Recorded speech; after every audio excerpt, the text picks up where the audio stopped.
He was one of the sweetest people ever.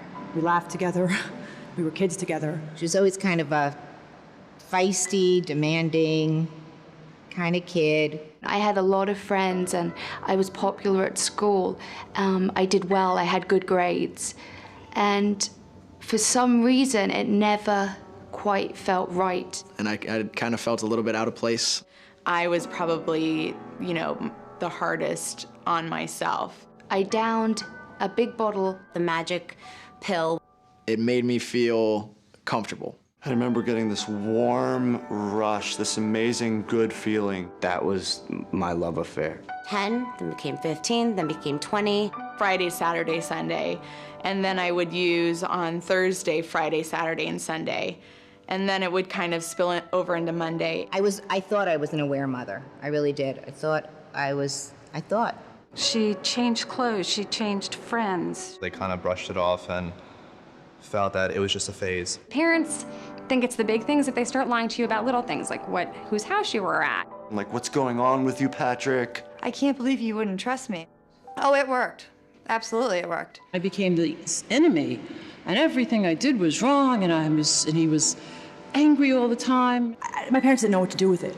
We would huddle over our dining room table, and the funny thing is, none of us knew anything, so we would huddle over what to do next. I had started doing drugs I told myself I would never do. Sniffing drugs like ketamine. 10 to 12 bags of heroin. Cocaine. Crystal meth. Speedballs. You name it, I had it. I was stealing money from my parents on a daily basis. Or my friends would steal from their parents and we would share it. I struggled with what mode do I go in? Do I do tough love? I was losing my brother. There was nothing in his eyes anymore. How did it make me feel? I mean, I could say I'm still angry at Nikki in a way.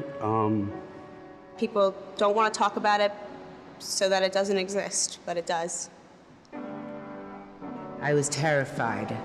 I think through fear, I probably did a lot of damage. I would just lie in bed and wonder, is she going to be alive in the morning? By around 9:30, 10 in the morning, I was blacked out. And I immediately get a DUI. And they gave me an ankle monitor. I did 30 days time in the Tijuana jail. And then I sat in this little booth, a little glass room, and then my sister came in an orange suit, and I was like, why are you here? Why am I here? Is this real? I was pale, my eyes were completely shot. And I was probably about 110 pounds soaking wet. Completely walking death. He and my mother came to the conclusion that I couldn't live there anymore. She was living in boxes on the side of the railroad tracks. When you're young, you think you're immortal. No one thinks that that it's gonna happen to them. And it does.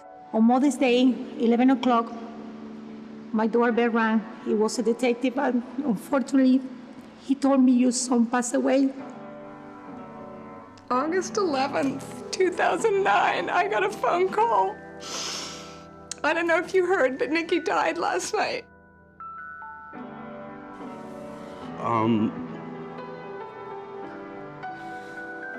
And I just threw the phone and started screaming. It was sort of surreal, like,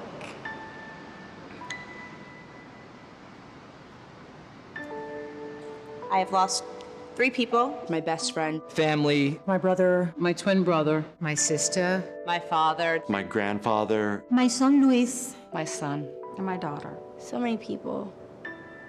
Why me?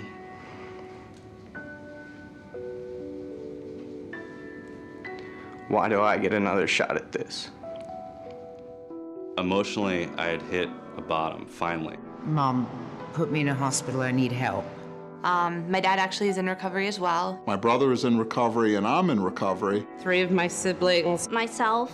My nephew. Yeah, it definitely is an epidemic. It's out there. It's not just you. I'm not alone. Don't be afraid to ask for help. And don't judge yourself. Talk to your children. You have to take action or you do become part of the problem. Everybody used to ask me, where'd your sister go?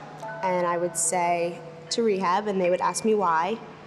And I would say, for life. It's a real miracle. I think about other people that don't see a light at the end of that tunnel, and I want them to know that there is. The day that I got sober is by far the most amazing day of my life. I finally had enough, and I committed to recovery and getting sober. So. Well, congratulations. That's an incredible story. Thank you.